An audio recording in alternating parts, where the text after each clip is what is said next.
ज्ञान आश्रम को सब्सक्राइब करें और सारी नोटिफिकेशन के लिए बेल आइकन दबाएं। हेलो दोस्तों, ज्ञान आश्रम में आप लोग का स्वागत है। जैसे माइक्रो इकोनॉमिक्स का वीडियो अपलोड हो रहा था, अब से माइक्रो इकोनॉमिक्स का भी वीडियो ही अपलोड होगा। इसका रीजन ये है क्योंकि माइक्रो इकोनॉमिक्स में भी अब ऐसे टॉपिक्स आ गए हैं जिसमें आपको ग्राफ बना करके सारी चीजों को समझाना पड़ेगा। और हमने पिछले बार भी बोला था माइक्रो के लिए भी है और इस बार इसके लिए भी बोल रहे हैं कि हमारे पास स्मार्ट बोर्ड नहीं है, जिसकी वजह से अगर ग्राफ वगैरह बना करके हम लाइव में पढ़ाएंगे तो बहुत ज्यादा प्रॉब्लम खड़े हो जाएंगे। इसलिए लाइव क्लास के जो लेक्चर्स है अब बीएसटी का चलेगा। जहां पर माइक्रो इकोनॉमिक्स चल रहा था वहां पे बीएसटी चलेगा, यानी टाइम टेबल चेंज हो गया है। टाइम टेबल ये हो गया है कि शुरुआत का जो 4 दिन पहले अकाउंट चलता था वो तो वैसे ही चलेगा, सुबह का रिवीजन का जैसे चलता था वो तो वैसे ही चलेगा। अब क्या होना है, अब लास्ट के दिन यानी फ्राइडे, सैटरडे और संडे रात के 9 बजे बीएसटी का लाइव क्लास चलेगा। माइक्रो इकोनॉमिक्स का वीडियो अपलोड होगा, वो होगा संडे के दिन। और उसी के साथ साथ हो सकता है कि और भी वीडियोस बीच बीच में अपलोड होते रहे, माइक्रो का भी और माइक्रो का भी, तो उस तरह से भी हो सकता है। लेकिन यही बात है कि अब इसका भी जो सिलेबस कंप्लीट होगा वो किसके थ्रू होगा, वीडियो लेक्चर के थ्रू कंप्लीट होगा। संडे के दिन सुबह में कोई भी क्लास लाइव नहीं होगा, संडे के सुबह में कोई भी लाइव क्लास नहीं होगा, केवल रात में एक लाइव क्लास होगा।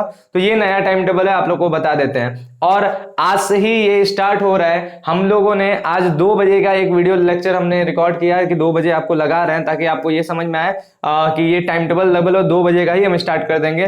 जो संडे के दिन जो वीडियो जाएगा वो 2 बजे दोपहर में ही जाएगा, ठीक है। और सभी लोग उस समय तैयार रहेंगे कि एक वीडियो उस समय आएगा ही आएगा। तो ये आप लोग एकदम कंफर्म रहिएगा कि 2 बजे एक वीडियो आएगा, उसके बाद रात के 9 बजे जो लाइव क्लास होगा वो उसी तरह चलेगा। तो आज का टॉपिक हम लोग देख रहे हैं माइक्रो इकोनॉमिक्स में क्या, सामूहिक मांग। बहुत ही इंपॉर्टेंट है और एक ही वीडियो में हम पूरा पूरा ये टॉपिक कंप्लीट करेंगे। लाइव लेक्चर्स में कभी हो नहीं पाता, और ऐसे क्या है वीडियो रिकॉर्डिंग बहुत आराम से हो जाएगा और आपको मजा भी आएगा, समझ में भी आएगा। आप जो है पूरा कंप्लीट देख लेंगे, फिर रोक रोक के भी देख सकते हैं, पीछे करके भी देख सकते हैं, ये आपके ऊपर है, ठीक है। तो यहां पर जब हम बात करते हैं सामूहिक मांग का, जिसको एग्रीगेट डिमांड कहते हैं, तो इसमें बहुत से बातें आपको सामने आ जाता है। पहली बात समझिएगा कि ये सामूहिक मांग होता क्या है। सामूहिक यानी कुल, जब कुल मांग की बात होता है तो एक अर्थव्यवस्था में, जैसे हमारा भारत देश है तो भारत देश की अपनी अर्थव्यवस्था में ये पूरा के पूरे भारत का कुल मांग की बात करता है। यानी भारत में जितने लोग हैं, चाहे वो उपभोक्ता हो या सरकार हो, ठीक है, यानी एक हाउस होल्ड हो, घरेलू फर्म, घरेलू लोग हो, ठीक है, या फिर आपके फर्म हो, इन सबके द्वारा जो है जितना मांग किया जा रहा है, किस चीज का, अंतिम वस्तुओं का, उसी मांग के योग को कुल मांग कहते हैं। ये एक सिंपल बात हो गया। अब हम लोग इसमें डिटेल में चलते हैं कि इसमें क्या लिखा है। तो यहां पर भी वही लिखा है कि एक अर्थव्यवस्था में वस्तुओं तथा सेवाओं, ठीक है, वस्तुओं सेवाओं की जो संपूर्ण मांग होती है उसी को क्या कहते हैं, उसी को कुल मांग कहते हैं। यह अर्थव्यवस्था में कुल व्यय के रूप में भी व्यक्त किया जाता है। हाँ, कुल मांग को कुल व्यय के रूप में भी व्यक्त किया जाता है, क्योंकि देखिए आप मांग करेंगे तो क्या होगा, व्यय करेंगे। जो मांग होगा, जितना ज्यादा आप किसी चीज को उपभोग करने जाएंगे तो उतना ही क्या करेंगे, उसमें व्यय करते जाएंगे। तो कुल मांग किसको व्यक्त करता है, कुल व्यय को व्यक्त करता है। जितना ज्यादा मांग होगा उतना ज्यादा व्यय होगा, इसलिए मांग और व्यय एकदम बराबर बराबर होते हैं, ठीक है। किन्स ने इसको अपने एक नए तरीके से बताया। किन्स ने क्या बोला है कि किन्स ने सामूहिक मांग का अर्थ उस आय से लिया है, सामूहिक मांग का अर्थ आय से लिया है किन्स ने। क्यों, क्योंकि देखिए आप जो व्यय करते हैं, एक घरेलू जो व्यक्ति होते हैं, जो घरेलू हाउस होल्ड्स होते हैं, हिंदी में छोड़िए इसका क्या नाम है, हाउस होल्ड जो होते हैं वो क्या करते हैं, वो जो भी व्यय करते हैं वो किसके लिए इनकम हो जाता है, फर्म्स के लिए, उत्पादकों के लिए क्या हो जाता है, इनकम के तौर पे हो जाता है। इसीलिए किन्स ने इसको क्या बोला है, आप लोगों ने हमको वो चैप्टर हम जब पढ़ाए थे चक्री प्रवाह वाला, तो चक्री प्रवाह वाले आपने जो आय का चक्री प्रवाह वाला चैप्टर था उसमें आपने जाना था कि व्यय जो होगा वो आय के बराबर होता है, क्योंकि एक लोग का व्यय दूसरे का आय बनता है और इसका व्यय इसका आय बनता है, यही बात होता है। तो इस प्रकार से पूरा दोनों चीजें बराबर चलता है। तो किन्स ने भी वही बोला है कि सामूहिक मांग जो है उसका अर्थ उस आय से, सामूहिक मांग का अर्थ आय से, क्योंकि यहां पे जो व्यय होगा यहां के लिए वो आय बन जाएगा। उस आय से है जो सभी फर्मों, देख रहे हैं किसके द्वारा, फर्मों, फर्म का मतलब उत्पादक, ठीक है। घरेलू की बात जब बोलते हैं तो हाउस होल्ड आ जाता है। उत्पादक एक निर्दिष्ट रोजगार के स्तर पर, एक निर्दिष्ट रोजगार के स्तर पर, ब्रैकेट में यहां पर लिखा है, निर्दिष्ट श्रमिकों की सहायता से अपनी वस्तुओं को बेचकर प्राप्त करने की आशा करती है। ये एकदम इंपॉर्टेंट बात हो गया, आशा करती है। कहने का सेंस क्या है कि एक उत्पादक फर्म है, एक उत्पादक फर्म जो है वो अपने सभी श्रमिकों के मदद से, अपने सभी संसाधन जो भी उसके पास श्रमिक है, जो लोग वहां पे रोजगार है, जो वहां पे काम कर रहे हैं, ठीक है, रोजगार वहां पे जो काम करते हैं उन्हीं व्यक्तियों के द्वारा तो वस्तु का निर्माण होता है, सेवाओं का निर्माण होता है, और वही तो बेचते हैं। बात समझ में आ रहा है? तो उन्हीं के द्वारा जो बेचा जाता है और बेचने से जो आने वाली आय है वही क्या होगा, वही कुल मांग बनेगा, क्योंकि इसी आय के अकॉर्डिंगली ही क्या होगा, वो व्यय होगा। ये आय बनेगा क्योंकि सामने वाला व्यय कर रहा है। ये बात समझ में आ रहा है? ये आय बनेगा ही क्यों, क्योंकि सामने वाला व्यय कर रहा है, उसको खरीदा है। लेकिन यहां पर बताया है कि बेचकर प्राप्त करने की आशा करती है। आशा करने का सेंस यहां पर क्या है, ये बात समझिए। ये जितना भी हम लोग यहां पर टॉपिक पढ़ने वाले हैं, खासकर ये जो एग्रीगेट डिमांड एडी जो टॉपिक है वो क्या है, वो एक एस्टिमेटेड टॉपिक है, यानी एक संभावित है, ये हो सकने वाला एक आकलन है, सटीक जानकारी नहीं है, 100% बात नहीं है, बल्कि क्या ये एक गणना है कि इतना होगा। तो ये एस्टिमेटेड बात होता है, मतलब संपूर्ण रूप से एकदम सत्य बात नहीं होता है, लेकिन एक अनुमानित होता है। क्लियर है? तो यहां पर इन्होंने किन्स ने ये बताया, और हमने एक नोट करके यहां पे पॉइंट भी लिखवाया कि सामूहिक मांग जो है वो प्रत्याशित बिक्री को व्यक्त करती है। ये बात याद रखिए, सामूहिक मांग किससे समझ में आता है, प्रत्याशित बिक्री। प्रत्याशित मतलब जो हो सकती है, प्रत्याशित का मतलब क्या होता है, जो हो सकने वाली बिक्री है उसको व्यक्त करती है। और किस ने भी होता है कि जो बेच करके जो आय मिल सकता है वही क्या होता है, वही आपका जो है कुल मांग बनता है। तो कुल मांग ये हो गया। अब बात करते हैं कुल मांग की विशेषताएं, लेकिन उससे पहले बात करते हैं इसका जो है फॉर्मूला। कुल मांग बराबर होता है एडी, यानी एग्रीगेट डिमांड बराबर होता है सी। सी किसको कहते हैं, उपभोक्ता लोग जो भी हमारे जो व्यय करते हैं उसी को सी कहते हैं। जो ये घरेलू जो लोग होते हैं, हाउस होल्ड जो होते हैं, जो व्यय करते हैं उसको क्या कहते हैं, उसको सी कहते हैं। और फर्म जो व्यय करते हैं उसको आई कहते हैं। फर्मों के द्वारा व्यय को इन्वेस्टमेंट के तौर पे कहा जाता है, और घरेलू लोग जो व्यय करते हैं उसको क्या कहते हैं, उपभोग व्यय को क्या कहते हैं, कंजप्शन के तौर पे, सी के तौर पे व्यय किया जाता है, कहा जाता है। समझ में आया? सी प्लस आई इसी की बात कर रहा है। और जनरली हम लोग एग्रीगेट डिमांड में जो पढ़ते हैं वो क्या पढ़ते हैं, टू सेक्टर इकोनॉमी के बारे में बात करते हैं। यानी टू सेक्टर मतलब केवल यही दोनों आएगा, एक हाउस होल्ड दूसरा फर्म। जैसे आय के चक्रीय प्रवाह में हम लोग 4 सेक्टर टोटल पढ़े थे, है ना, याद होगा आप लोग को। तो उसमें हम लोगों ने 2 सेक्टर जब पढ़ा था तो उसमें क्या हाउस होल्ड और फर्म के बारे में पढ़ा था। तो उसी के रिलेटेड यहाँ पर पूरे के पूरे जो है डिटेल आपको मिलने वाला होगा ना। इसमें कोई गवर्नमेंट वाला सेक्टर रहेगा, एक जी भी होता है, जी यानी गवर्नमेंट का भी इनकम और गवर्नमेंट का भी जो एक्सपेंसेस इसमें नहीं आना है, ठीक है। और ना ही इसमें क्या होता है रेस्ट ऑफ द वर्ल्ड, यानी कि फॉरेन सेक्टर बोल सकते हैं उसको, फॉरेन सेक्टर भी आएगा, वो दोनों नहीं आने वाला है, ठीक है। ना ही जी आने वाला है गवर्नमेंट सेक्टर, ना ही फॉरेन सेक्टर एफ आने वाला है। एफ फॉरेन सेक्टर में क्या हो जाता है, एक्स माइनस एम को ही फॉरेन सेक्टर कहते हैं, यानी एक्सपोर्ट माइनस इंपोर्ट। ये सब एक्सपोर्ट इंपोर्ट भी इसमें नहीं आने वाला है। समझ में आया? तो इस वाले जो चैप्टर है हम लोग जब इसमें पढ़ेंगे तो इसमें केवल सी और आई से रिलेटेड ही सारे के सारे बात आपको मिलेंगे। जब भी आप लोग ग्राफ पढ़ेंगे, कोई डिटेल पढ़ेंगे तो उसमें सी और आई के हिसाब से ही सारे के सारे चीज समझना है। तो यहां पर हम लोग समझ गए कि इसका फॉर्मूला हो गया एडी बराबर सी प्लस आई, और आगे चल के यही फॉर्मूला वाई के तौर पे भी मिलेगा। वाई यानी वह आय, ठीक है, कुल आय। वाई यानी क्या होगा यहाँ पे, कुल आय बराबर भी आपको सी प्लस आई ही मिलेगा, जो हम लोग आने वाले चैप्टर में पढ़ेंगे। और ये दोनों सेम होता है। इस प्रकार से हम कह सकते हैं कि एडी बराबर वाई भी होता है। एडी बराबर क्या होता है, वाई भी होता है। ये हम लोग समझ सकते हैं, ठीक है। ये आने वाले चैप्टर्स में हम लोग पढ़ेंगे। अब बात करते हैं सामूहिक मांग की विशेषताएं। सामूहिक मांग में क्या क्या चीजें हैं, सामूहिक मांग कैसा होता है, उसके जो जो कैरेक्टरिस्टिक्स है उसको हम लोग को अच्छे तरीके से देखना है। इसमें क्या है, इसमें जब हम बात करते हैं तो सबसे पहला बात आता है उपभोग व्यय। सामूहिक मांग में उपभोग व्यय होगा, यानी सी होगा। जब सी के बारे में हम देखते हैं तो सी 2 प्रकार का होता है, एक निजी उपभोग, दूसरा होता है सार्वजनिक उपभोग। निजी उपभोग वो होता है जो निजी व्यक्तियों के द्वारा उपभोग के लिए मांग किया जाता है, ठीक है, व्यय किया जाता है बोल सकते हैं, क्योंकि हम लोग व्यय के बारे में बात कर रहे हैं। तो निजी उपभोग वो व्यय है जो निजी व्यक्तियों के द्वारा किया जाता है, यानी एक जनरली जो सभी लोग निजी हैं उनके द्वारा किया जाए। और सार्वजनिक की जब बात किया जाए तो पूरे पूरे सरकार की बात होता है। सार्वजनिक का सेंस यहाँ पर क्या है, सरकार से रिलेटेड। सरकार किसके लिए काम करता है, सबके लिए काम करता है। तो सार्वजनिक उपभोग व्यय वो है जो सरकार के द्वारा होता है, ठीक है, जो सरकार द्वारा होता है। और निजी उपभोग व्यय वो व्यय है जो हमारे द्वारा होता है, एक जनरली व्यक्ति के द्वारा होता है। और विनियोग व्यय में भी हमारा 2 प्रकार का होता है। निजी विनियोग व्यय यानी जो निजी कंपनियों के द्वारा, निजी उत्पादक फर्मों के द्वारा जो उपभोग में व्यय किया जाता है वो निजी उपभोग व्यय है। और सार्वजनिक उपभोग व्यय वो है जो सार्वजनिक तौर पे, यानी सरकारी कंपनियों द्वारा जो सभी के हितों के लिए, काम के लिए विनियोग किया जा रहा है, व्यय किया जा रहा है, वो क्या होगा, सार्वजनिक उपभोग व्यय होगा। तो ये 2 प्रकार के होते हैं, ठीक है। नेक्स्ट हमारा होता है क्या, गृहस्थ, फर्म तथा सरकार की कुल मांग। देखिए कुल सामूहिक मांग में आना तो सब है, लेकिन हम लोग को पढ़ना केवल यही 2 सेक्टर है, पढ़ना हम लोग को केवल दो ही ये सेक्टर है, लेकिन जनरली क्या है, सामूहिक मांग में सबका टोटल मांग की जब बात होता है, कुल मांग की बात करता है, एक अर्थव्यवस्था में चारों सेक्टर के द्वारा जो मांगी गई कुल मात्रा है वही क्या होगा, कुल मांग होगा। इसलिए यहां पर हमने जो है 3 सेक्टर का नाम लिख दिया है। कौन कौन सा? एक गृहस्थ यानी हाउस होल्ड, ठीक है, जो घरेलू भी कहते हैं जिसको। एक फर्म यानी उत्पादक, जो इन्वेस्टमेंट के तौर पे आ जाता है। एक सरकार यानी गवर्नमेंट जी, ठीक है, इनके द्वारा जो कुल मांग है वो पूरा सामूहिक मांग में शामिल किया जाता है। नेक्स्ट बात आता है सबसे इंपॉर्टेंट, अंतिम वस्तुओं की कुल मांग। ये बहुत इंपॉर्टेंट चीज है। हम लोगों ने वस्तुओं के दो प्रकार यहां पर अर्थशास्त्र में पढ़ा है। एक पढ़ा है अंतिम वस्तु, दूसरा पढ़ा है मध्यवर्ती वस्तु। अंतिम वस्तु वो वस्तु है जो पूरी तरह से फिनिश्ड हो चुका है, जिसको बेचने के लिए यूज किया जाता है, ठीक है, जिसको बेचने के लिए प्रयोग किया जाता है, मतलब उसको बेचा जाता है। और मध्यवर्ती वस्तुएं वो होती हैं जिसमें अभी कुछ काम करना बाकी है, वो बाद में अंतिम बनेगा, बाद में उसको बेचना है। तो यही बात है, यहां पर जो कुल मांग में हम लोग शामिल करते हैं वो केवल अंतिम वस्तुओं की ही कुल मांग को शामिल करते हैं, मध्यवर्ती वस्तुओं की कुल मांग को शामिल नहीं करते हैं। समझ में आया? मध्यवर्ती वस्तु इसमें शामिल ही नहीं होता, इसमें केवल और केवल अंतिम वस्तु शामिल होता है। तो ये इसकी बात हो गया।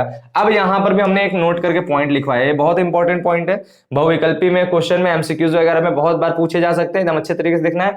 क्या है? सामूहिक मांग में जो वृद्धि होगी उससे क्या होगा, रोजगार में भी वृद्धि होती है। और सामूहिक मांग में अगर कमी होती है यानी घटता है, तो रोजगार भी जो है कमी होती है यानी वो भी घटने लगता है। इसका कारण क्या है, एकदम आराम से आपको समझेंगे।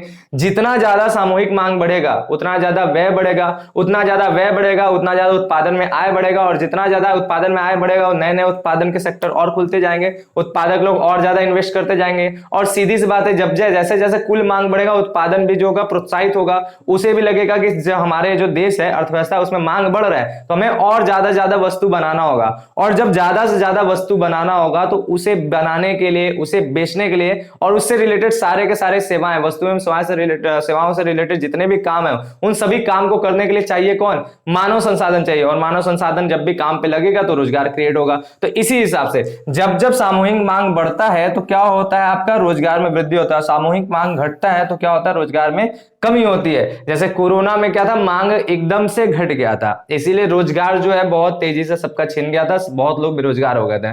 बात समझ में आया? और जैसे ही मांग बढ़ने लगता है, अचानक कोई ऐसी चीज का जन्म लेता है या ऐसी कोई घटनाएं होती है जिससे लोगों का उपभोग बढ़ जाता है। उपभोग बढ़ने के लिए बहुत से कारण है, ठीक है, वो सब आप लोग धीरे धीरे समझ ही जाएंगे। जैसे जैसे इकोनॉमिक्स और अच्छे तरीके से समझेंगे, कॉमर्स को और अच्छे तरीके से समझेंगे, आप लोग समझ जाएंगे कि उपभोग बढ़ने के बहुत से कारण है। तो किसी भी कारण से अगर उपभोग बढ़ता है तो क्या होगा, मांग बढ़ेगा, और मांग बढ़ेगा तो क्या होगा, रोजगार भी बढ़ेगा।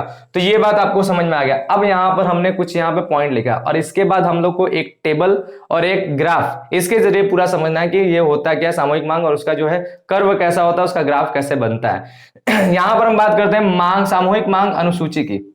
अनुसूची का मतलब शेड्यूल होता है, लेकिन यहाँ पर देख रहे थे कोई शेड्यूल तो बना नहीं है। तो पहले हम लोग थ्योरी समझ लेते हैं कि उसमें क्या क्या चीजें मिलने वाला है, तब जाके शेड्यूल समझेंगे तो ज्यादा अच्छे तरीके से समझ में आएगा। हम लोग को सामूहिक मांग अनुसूची में 2 पॉइंट आपको यहाँ पे मिलेगा। एक क्या मिलेगा, कुल उपभोग व्यय।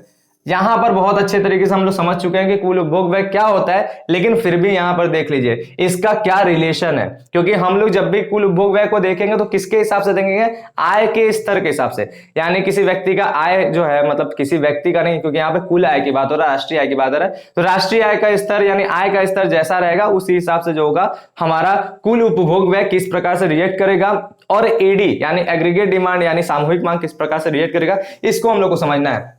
तो सबसे पहली बात करते हैं कुल उपभोग। तो ये भी लिखा है आय के स्तर में वृद्धि के साथ साथ उपभोग में भी वृद्धि होती है। और बहुत आराम से आप लोग पहले भी माइक्रो इकोनॉमिक्स में भी पढ़ चुके हैं, आय से डिमांड पे क्या असर पड़ता है। जैसे जैसे आय बढ़ता है डिमांड भी क्या होता है, वैसे वैसे बढ़ता है, और जैसे जैसे आय घटता है डिमांड भी वैसे वैसे घटता है। तो जब एक एक वस्तु पे इस प्रकार से नियम लागू होते हैं तो सामूहिक रूप से तो लागू होंगे ही होंगे, एकदम नॉर्मल सी बात है। यानी कुल की कुल अगर आय में वृद्धि होती है तो कुल के कुल डिमांड में भी वृद्धि होगी, और कुल आय घटेगा तो डिमांड भी जो है, कुल डिमांड भी घट जाएगा। तो यहां पर लिखा है, इसी को यहां पर यह भी लिखा है कि आय के बढ़ने से सामूहिक उपभोग में जो वृद्धि होती है, ये बहुत इंपॉर्टेंट पॉइंट है, उसे क्या कहते हैं, उपभोग प्रवृत्ति कहते हैं।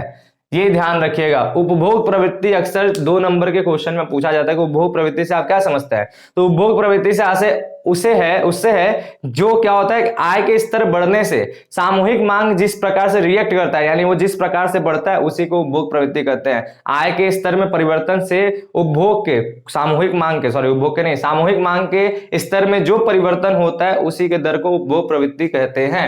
क्लियर है? जैसे जैसे आय का स्तर बढ़ेगा वैसे वैसे सामूहिक उपभोग भी बढ़ेगा और उससे जो प्रवृत्ति होगा उससे क्या होगा, उपभोग प्रवृत्ति कहते हैं। अब यहां पर लिखा है उपभोग प्रवृत्ति क्या है, तो उपभोग प्रवृत्ति आय के स्तर तथा उपभोग के स्तर के बीच संबंध को व्यक्त करती है। ये पॉइंट समझिएगा। उपभोग प्रवृत्ति है क्या, 2 लोगों के बीच में संबंध, मतलब 2 मदों के बीच में संबंध व्यक्त करती है। एक क्या है, एक आय के स्तर यानी लेवल ऑफ इनकम, और दूसरा क्या, उपभोग के स्तर यानी कंजप्शन का लेवल। ठीक है, लेवल ऑफ कंजप्शन। इन दोनों के बीच के संबंध को बताने वाला जो आपका मद है वो क्या है, उपभोग प्रवृत्ति है। तो ये 2 नंबर के क्वेश्चन में पूछा जा सकता है, अच्छे तरीके से इसको भी आपको समझ लेना है।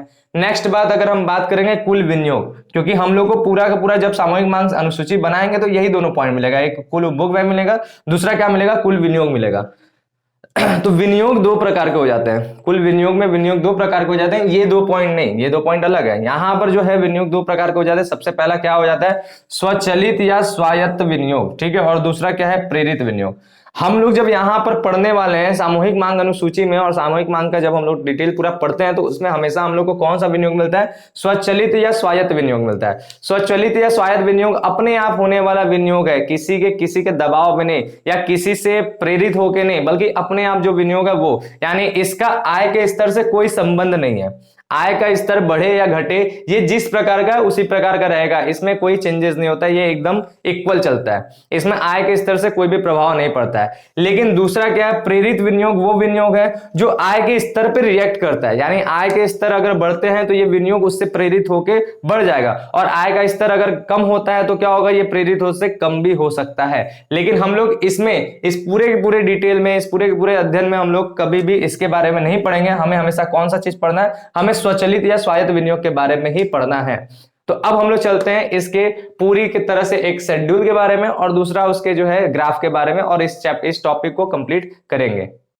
तो देखिए अब हम लोग बात करेंगे सामूहिक मांग की अनुसूची, जो अब आपके सामने टेबल के तौर पे आ चुका है, और साथ ही साथ इसका ग्राफ, ठीक है, जिसमें इसके कर्व को समझेंगे कि ये किस प्रकार का होता है। तो आप ध्यान दे रहे हैं यहाँ पर, जब अनुसूची को समझेंगे तो देख रहे हैं कि जब आय का स्तर 0 भी था तब भी आपको यहाँ पर उपभोग व्यय भी दिख रहा है, विनियोग व्यय भी दिख रहा है, और सामूहिक मांग भी दिख रहा है। इसका रीजन क्या है, इसका रीजन यह है कि कोई भी व्यक्ति अगर कमाता नहीं भी है तब भी उसको उपभोग करना ही पड़ता है, क्योंकि हर व्यक्ति की नीड है खाना खाना, जीवन यापन करना। अगर जिंदगी जीना है तो उपभोग तो करना ही पड़ेगा, बिना उपभोग किए जिंदगी हो ही नहीं सकता है। यानी अगर आय 0 भी होता है, आय का स्तर 0 भी होता है, तब भी उपभोग व्यय तो होगा ही होगा। इस प्रकार के उपभोग व्यय को हम लोग डिनोट करते हैं सी बार के तौर पर, और इसको कहते हैं एक प्रकार से स्वायत्त उपभोग, यानी अपने आप स्वचालित उपभोग, यानी अपने आप होने वाला उपभोग जो आय के स्तर से जो एकदम प्रभावित नहीं होता है। बात क्लियर है? लेकिन अब हम लोग इसके बाद में डिटेल में बारे में बात करेंगे, क्योंकि इसके बारे में आपके सिलेबस में जिक्र नहीं है।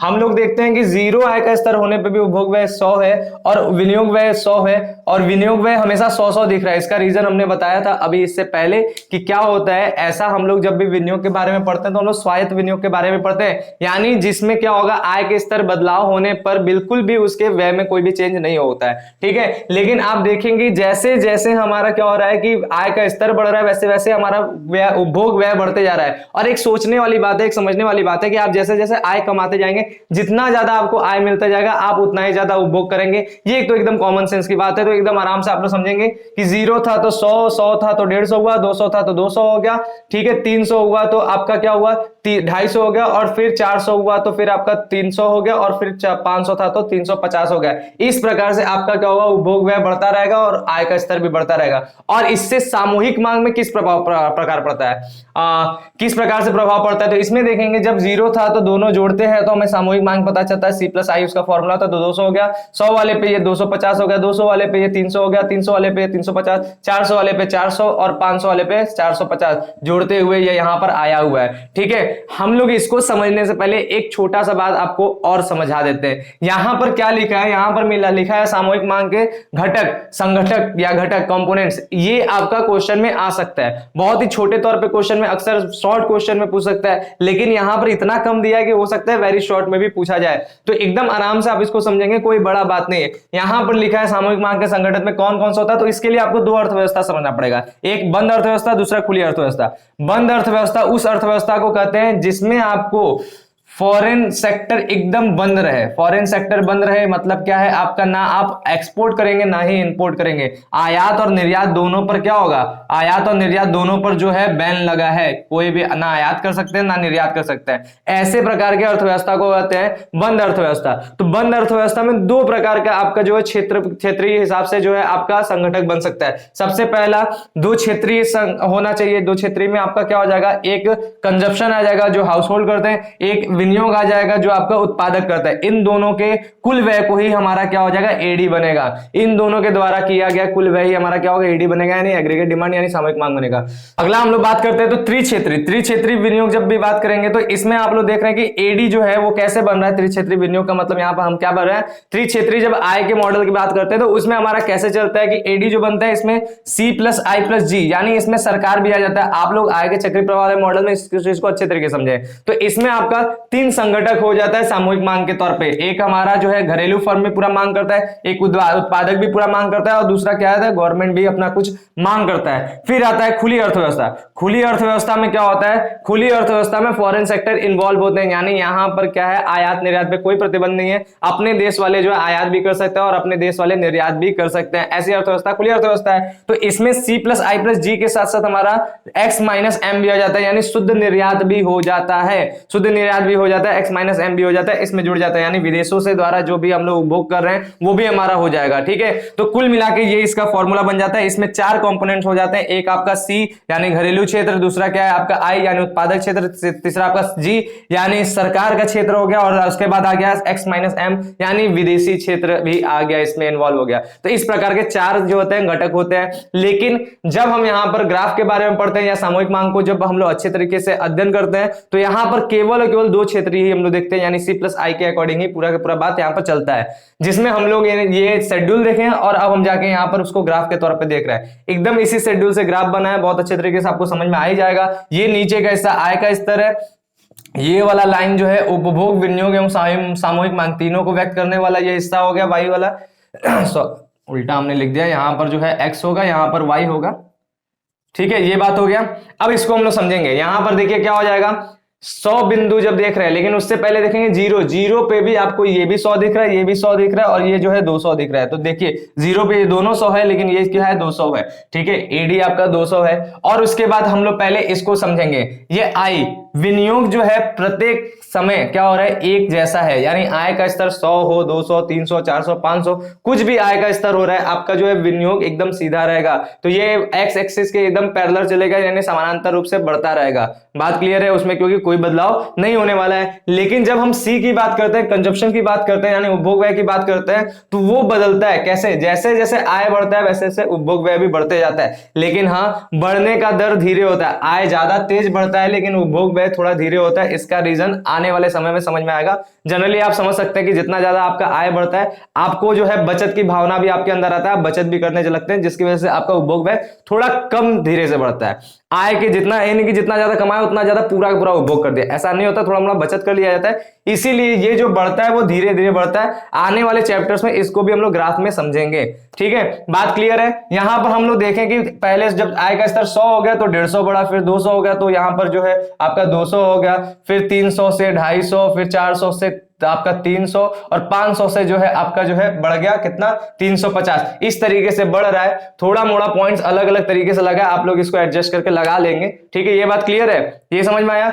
100 से 100 से जो है आपका कितना 150 पे, क्या 200 से 200 पे जाएगा, और 300 से जो है आपका थोड़ा सा ऊपर जाना चाहिए था 250, और 400 से जो है 300 जाना चाहिए था, थोड़ा सा और ऊपर जाना चाहिए था, और 500 जो है 350 यहां तक जाना चाहिए था। थोड़ा सा लाइन टेढ़ा बन गया है, लेकिन आप समझ सकते हैं एकदम उसी तरीके से पॉइंट बनाते हुए आपको जोड़ देना है। और उसके बाद जब आप बात करते हैं किसकी, एडी की बात करते हैं, तो एकदम ये भी वैसे ही होने वाला है। ये भी इसका क्या होगा, जब 0 था तो ये 200 था, क्योंकि इन दोनों का योग से ये होता है। लेकिन जैसे ही ये 100 हुआ तो इसने क्या हुआ, 250 पकड़ा, 200 हुआ तो 300 हुआ, 300 हो गया तो आपका क्या हो गया, 300 होते हैं 350, उसके बाद 400 होते जो है आपका जो है 400, और 500 होते हैं 500। इस प्रकार से एडी का लाइन बन गया। आप लोग बहुत आराम से इसको बना सकते हैं। यहां पे मेरा थोड़ा मोड़ा गड़बड़ बना है, आप लोग उसको देखते हुए पॉइंट लगाते हुए मैच करा लेंगे, क्योंकि सीधा लाइन खींचने में थोड़ा सा गड़बड़ हो गया है। बात क्लियर है। इसके बाद हम बात करते हैं किसका, एक लास्ट क्वेश्चन जो पूछा जा सकता है। ये जब भी आएगा तो आएगा 5 नंबर के क्वेश्चन में, जब भी आना है 5 नंबर में आएगा,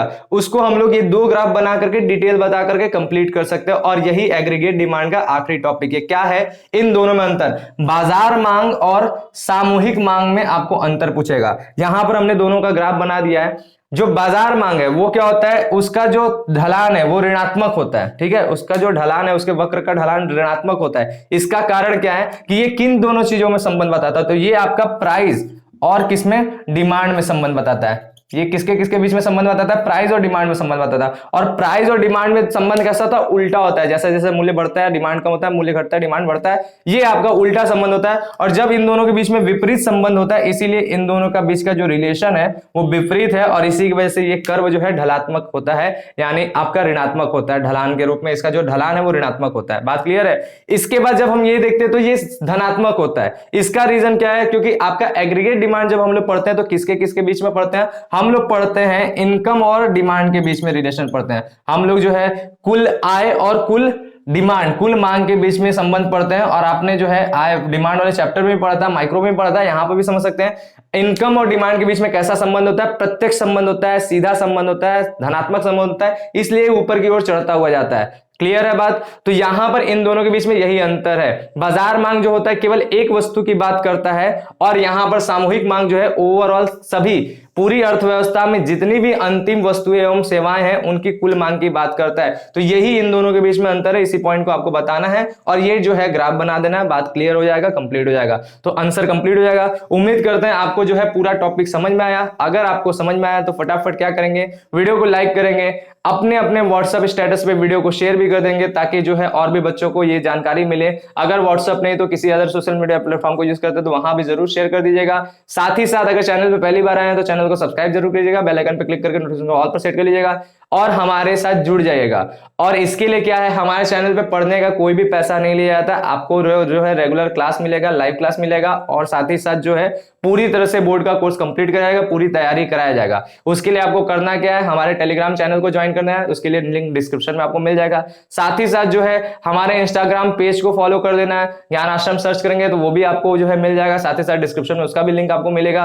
और उसी के साथ साथ आप जो है हमारे फेसबुक पेज ज्ञान आश्रम को भी फॉलो कीजिए, जहां पर छोटे मोटे वीडियोस आते रहते हैं, उससे भी आपको जो है पढ़ने में हेल्प मिलता रहेगा। तो बस आज की वीडियो में इतना ही, मिलेंगे हम लोग नेक्स्ट वीडियो में। इसके बाद जो है हम लोग एग्रीगेट सप्लाई को समझेंगे। तो बस अभी के लिए इतना ही, बाय, थैंक यू।